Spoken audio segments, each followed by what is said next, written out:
Hoy nos vamos a sumergir en algo fascinante, un manual de oratoria de principios del siglo XX, el arte de hablar en público. Y sinceramente, cuando coges un texto así, esperas encontrar consejos un poco, no sé, rígidos, sobre cómo poner las manos, cómo proyectar la voz, pero lo que hemos encontrado aquí es radicalmente distinto, ¿verdad? Totalmente. Parece que la lección principal es que todo lo importante ocurre, bueno, ocurre antes de que abras la boca. Exactamente, esa es la gran sorpresa y para mí la genialidad de este manual, porque ignora casi por completo los gestos, lo superficial, y se obsesiona con los cimientos internos del orador. Es casi un manual de psicología de la persuasión, vamos, pero escrito décadas antes de que se pusiera de moda. La tesis es demoledora. Si no tienes la mentalidad, la musicalidad y la emoción correctas, ninguna técnica externa te va a salvar. Es como intentar construir un rascacielos sobre arena. Justo esa imagen. No se puede. Me gusta, me gusta. Entonces, en lugar de empezar por fuera, nos obliga a empezar por dentro. Y el primer pilar de esa construcción, la primera idea, es de una simpleza que asusta.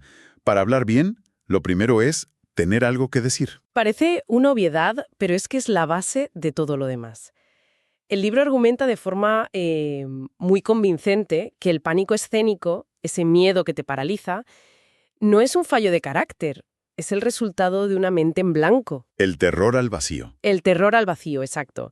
Y por eso la solución que propone no es un truco de respiración o, no sé, lo típico de visualizar al público en ropa interior, no. Es algo mucho más profundo.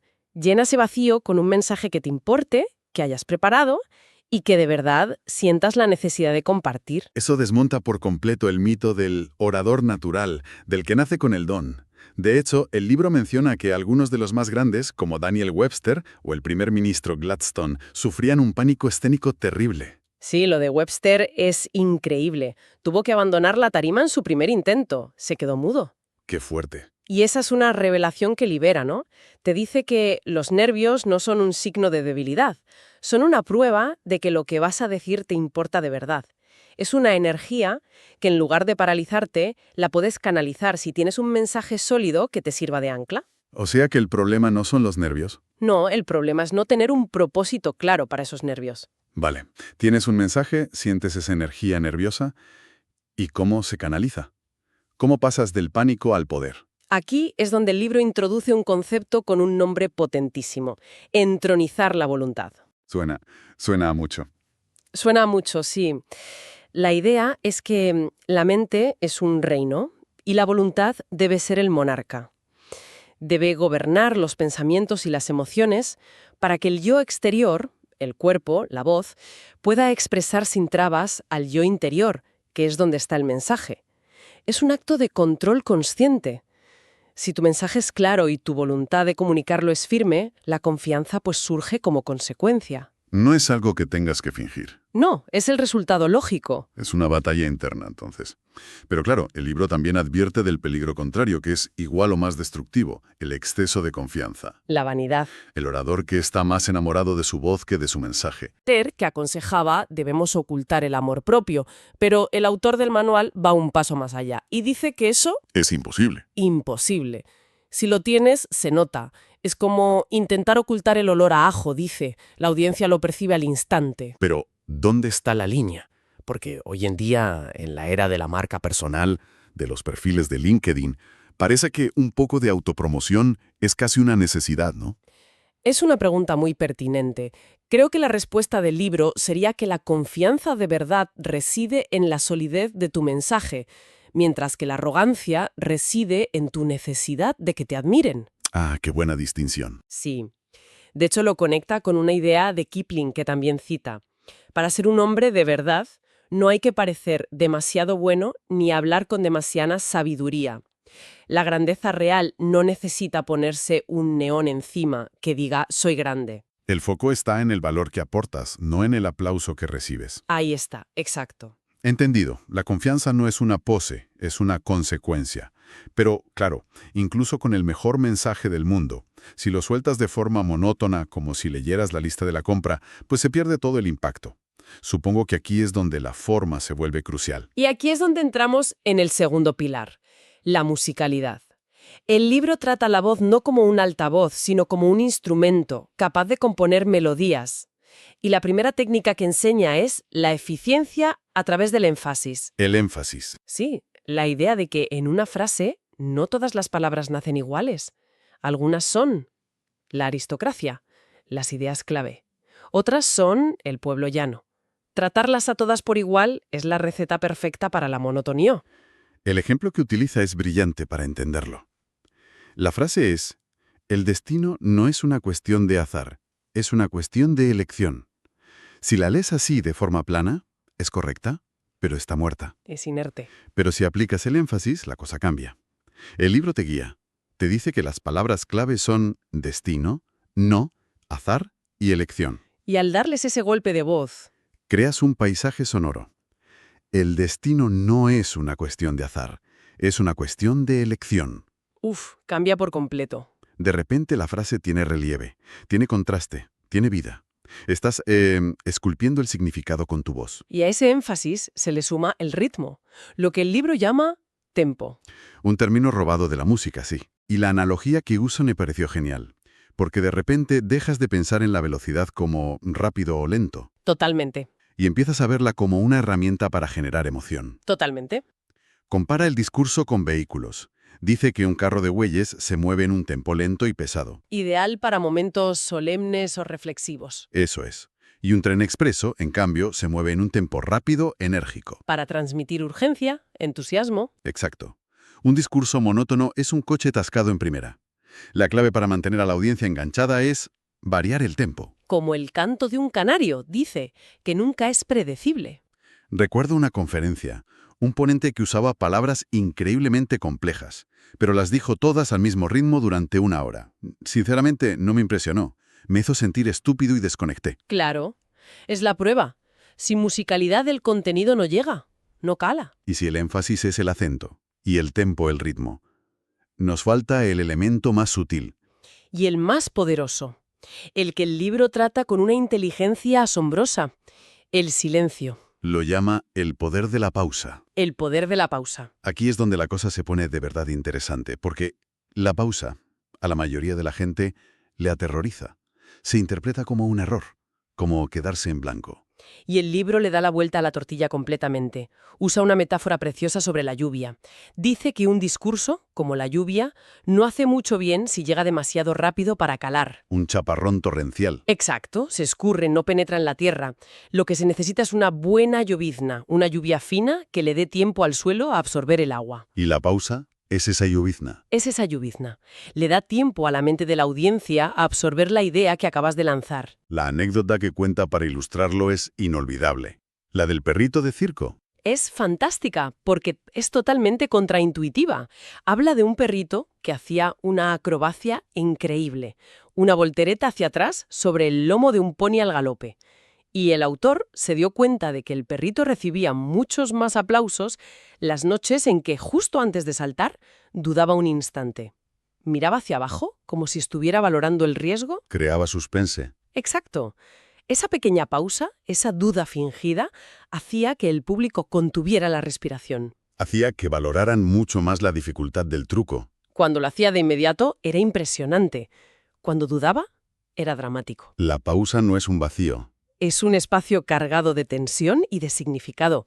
Le da peso a lo que viene Es después. fascinante porque hoy, en una presentación por Zoom, un silencio de 3 segundos y ya crees que se ha caído la conexión. Totalmente. Lo hemos confundido con la inseguridad. Y este manual nos dice lo contrario. Ahí reside el poder.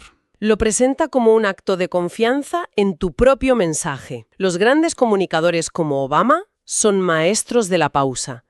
Cuando él se detiene antes de una palabra importante, todo el mundo se inclina para escuchar. Le da una gravedad a sus palabras que la velocidad nunca podría conseguir. Bien.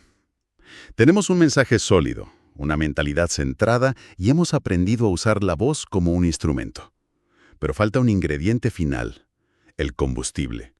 Y el libro habla de 2 conceptos clave, la fuerza y el entusiasmo. Y es crucial entender cómo define la fuerza. No tiene nada que ver con el volumen. No es gritar. Para nada. La fuerza, según el manual, reside en la elección precisa de las palabras. Es una fuerza de impacto, no de decibelios. Y los consejos que da son casi un manual de estilo para escribir con contundencia. 3 reglas de oro. Primero, las palabras sencillas son más fuertes que las rebuscadas. Juego de manos tiene más vigor que prestidigitación. Totalmente. Segundo, las palabras cortas son más potentes. Fin es más directo que terminación. Más franco. Y tercero, las palabras específicas son más evocadoras. Tipógrafo pinta una imagen más clara que impresor. Es una lección de economía y precisión. Pero el libro advierte de que esta fuerza verbal es inútil si no brota de algo mucho más profundo. La convicción. La convicción. Cita el ejemplo de Jesús, de quien se decía que enseñaba como quien tiene autoridad, no como los escribas. Un orador no puede conmover a nadie hablando desde su humilde opinión o diciendo, bueno, me parece que... No, la fuerza nace de la certeza. De hecho, el libro llega a usar una palabra muy fuerte. ¿Cuál? Dice que a veces, para romper la apatía de una audiencia, hay que usar dinamita, Dinamita. una fuerza verbal que sacuda sus cimientos. Esa palabra, dinamita, hoy suena un poco peligrosa. En un entorno tan polarizado, ¿esa fuerza no podría interpretarse como agresividad o cerrazón? Es una objeción muy importante, sí. Creo que el libro lo diferenciaría así. El dogmatismo quiere imponer una idea. La dinamita de la que habla quiere provocar una emoción. Ah, entiendo. No se trata de gritarle a la gente que está equivocada, sino de usar un lenguaje tan potente que les obligue a sentir la importancia del tema. Es romper el caparazón de la indiferencia. Exacto. Y ese es el puente perfecto hacia el concepto final, el entusiasmo. Si la fuerza es la pólvora, el entusiasmo es la chispa.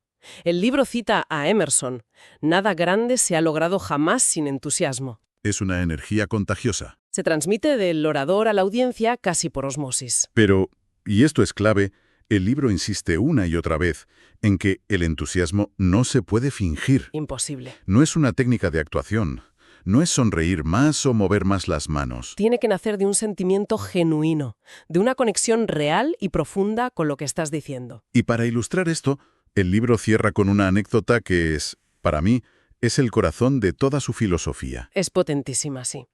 Sobre un debate en el Parlamento británico acerca de la ley de Home Rule para Irlanda.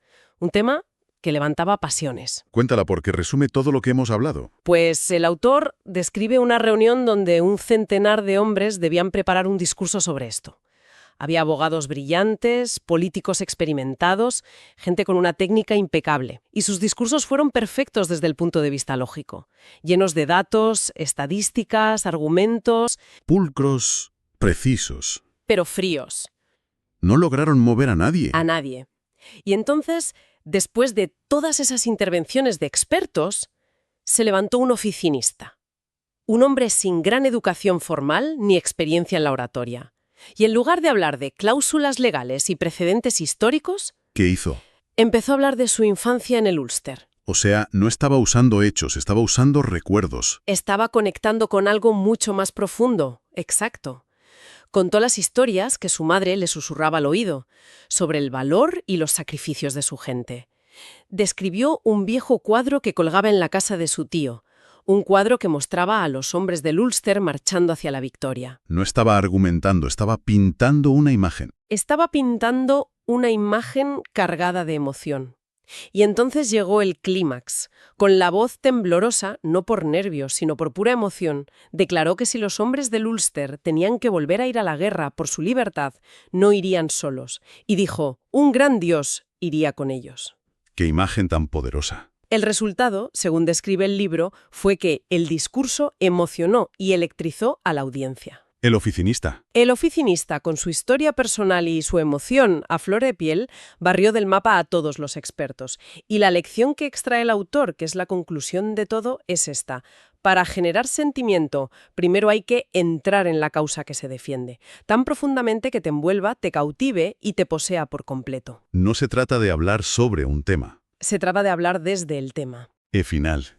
¡Qué potente! Entonces, si intento resumir lo que me llevo de este manual, diría que la comunicación de impacto es como una pirámide. La base de todo es el contenido. Tener un mensaje sólido, una convicción sincera. La base. Sobre esa base, construyes con las herramientas de la voz. El énfasis, el ritmo, la pausa.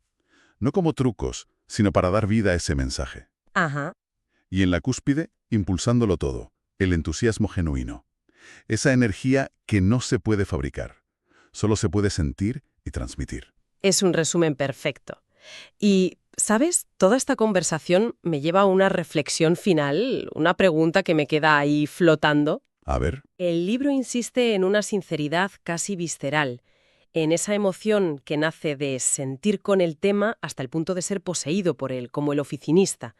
Y mi pregunta es, en nuestro mundo actual, tan lleno de presentaciones pulidas con PowerPoint, de entrenamientos mediáticos para no decir nada comprometido y de discursos políticos guionizados por asesores, ¿es posible que hayamos perdido esta capacidad de comunicar con una convicción tan pura?